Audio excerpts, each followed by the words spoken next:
let's see here. So, see, this theorem we're currently writing down.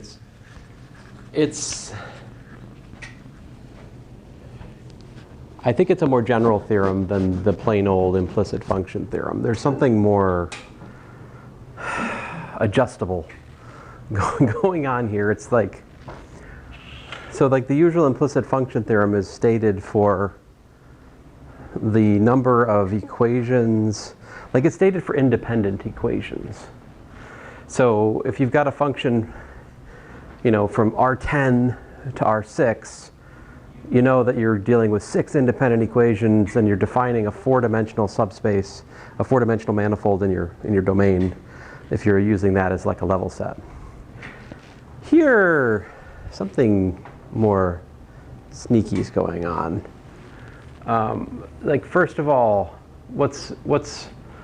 I'm not done with this yet, obviously, but here you've got F1.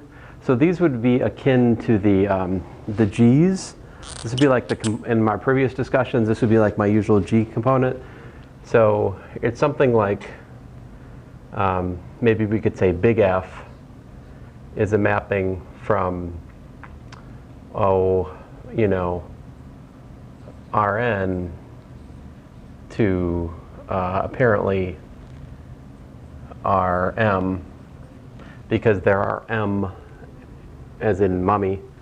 So this is the situation. These are the component functions, and he's using, you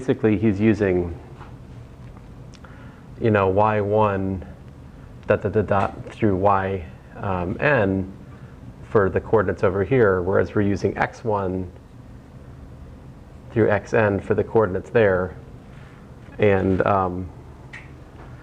but then what's he doing? He's looking at a subset. He's picking the first R-fold Cartesian coordinates in the domain, and supposing that the pullback the pullback is non-zero for that. But more than that, that's the biggest thing you can pull back.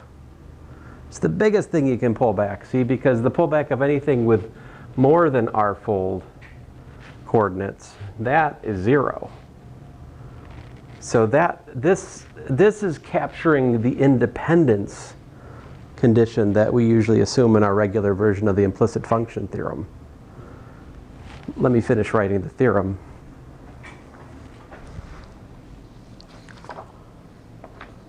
If I can find it. Oh, here. Then, punchline, oops, wrong color. Was it this one? Then, nope, that one goes in the trash. Hey, off the pizza box, that's not fair. Wait a minute, you guys eating pizza in here? Then, near x bar 1 dot dot dot dot x bar n comma y bar 1 dot dot dot. Oh, look at this. See, I was still wrong. Y bar m in, oh man, mind blown, n plus m. There exist differentiable functions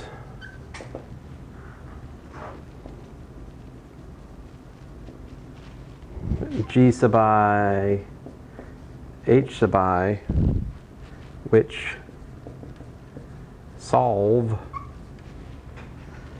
x sub I equal to g sub I of y1 dot dot dot dot yr comma xr plus 1 dot dot dot dot xn,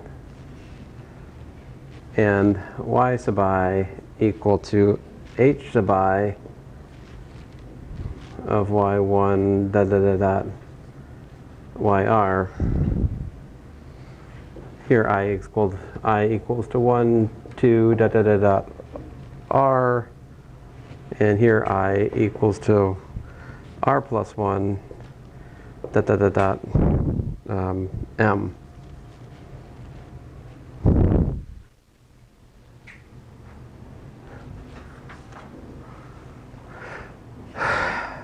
thought I understood it, and then I wrote the rest. I thought there was a hope of me explaining this, and then I wrote the rest of it, and I realized that what I've written in blue is probably not helpful.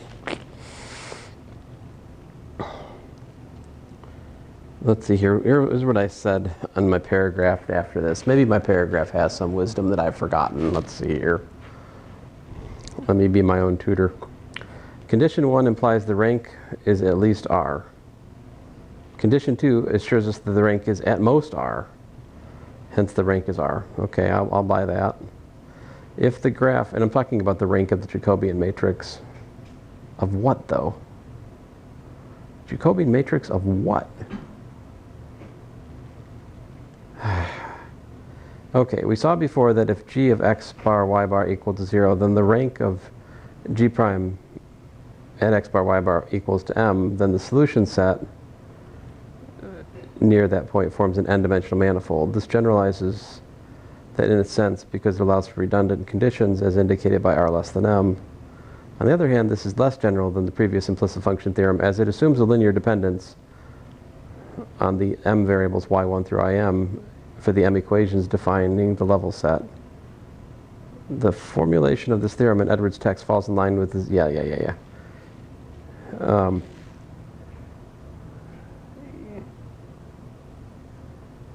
All right. So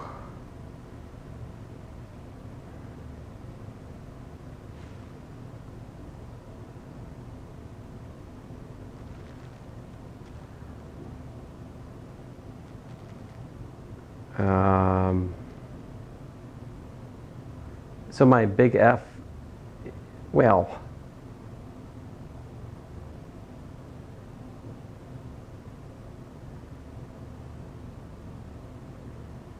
oh, golly. See, this is the thing that drives me nuts about Edwards, is like, H.M. Edwards, is like, I read this thing and then I'm like, okay, so what is the function that we're dealing with? He never says. It drives me nuts because then I'm left with the trouble of trying to figure out how to exactly, because I'd like to explain exactly how this is. Which function are we doing? What's the domain? What's the range? What's the definition of the function? What's given? And it's just all this mess of equations, you know? Which, you know, it's not, it shouldn't be that hard to figure out. It's just, I get stuck on the notation, I think, basically. So first of all, what's going on here is it's not from Rn to Rm, it's n plus m.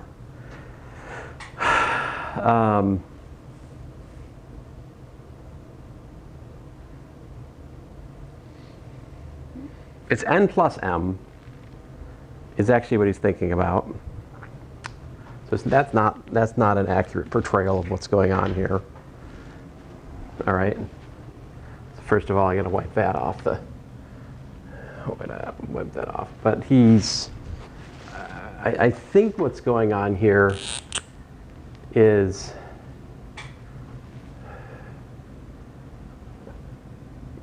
perhaps we could say this: G is like a mapping from Rn cross Rm to,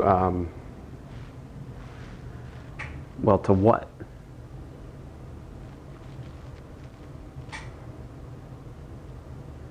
Apparently Rm. But specifically, he wants this to be something like,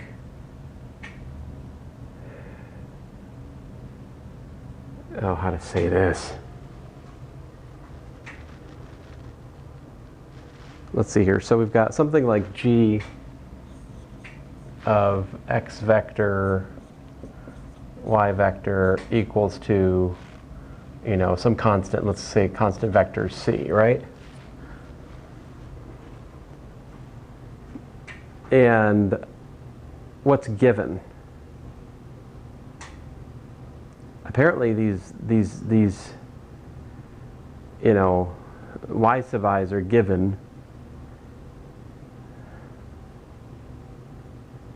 So I guess the formula for g is kind of stupid, right? It's basically y minus f of x equals to c. Or maybe that's not the... Well, let's suppose this is equal to 0. All right, there we go. So it's y equals to f of x.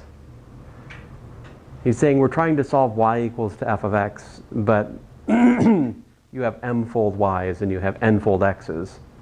All right? Which is a natural enough problem to try to solve, right? It's just that I'm trying to understand how that fits with my implicit function theorem, so it's taking me some mental effort. But then, okay, fine. If we can pick, without loss of generality, suppose that the first r variables.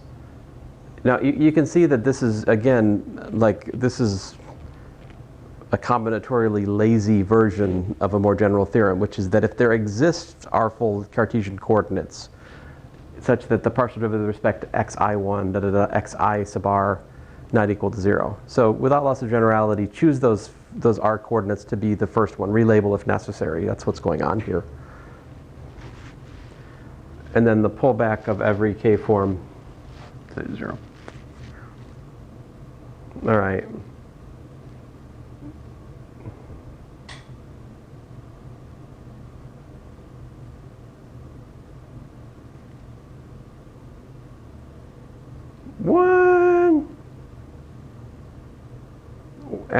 What? Wait, what? What's going on here? xi.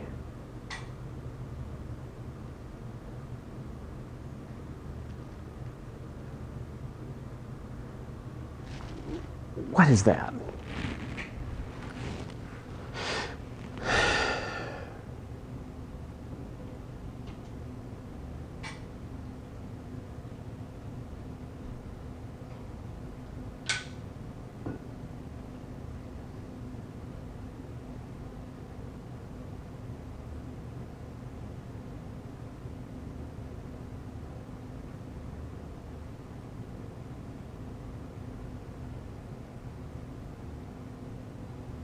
It says there exist differentiable functions gi and hi which solve this. All right, they solve this is the language. Like I said, it's all equations with H.M. Edwards.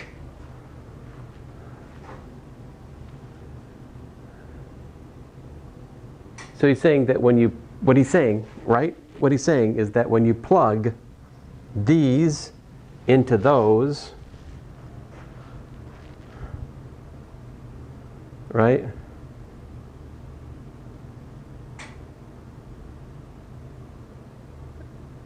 You get, why is it just ranging to R? If I'm plugging it into there, I need it to go to N.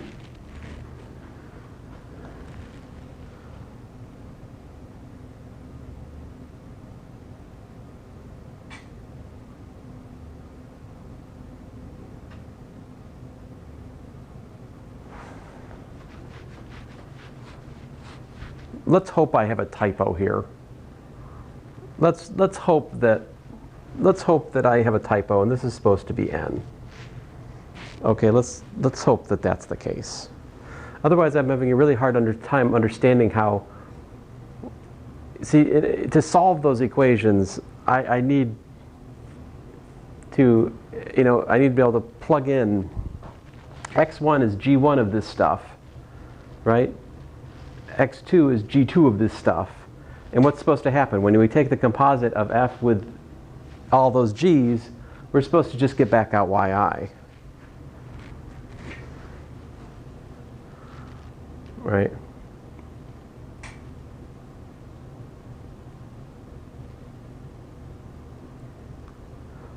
Or maybe he's saying I can only do that I can only solve it Oh, okay, he's saying I can only solve it for x1 through xr.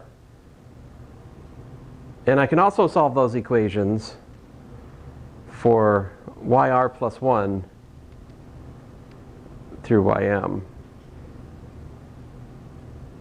If that's what he's saying, maybe that's what he's saying, and that would be weird. But it wouldn't be weird if I was a 19th century mathematician and I was more in tune with equations as opposed to functions, right? But I just... All right, can we think of an example to try to test this theorem on? I mean, does it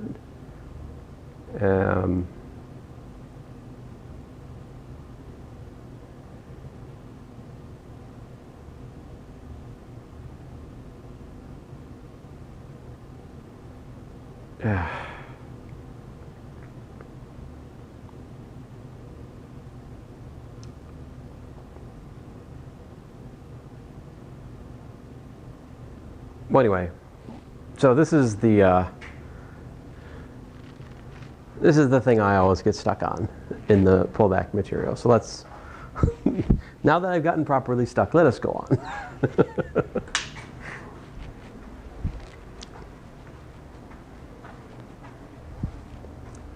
So again, my apologies.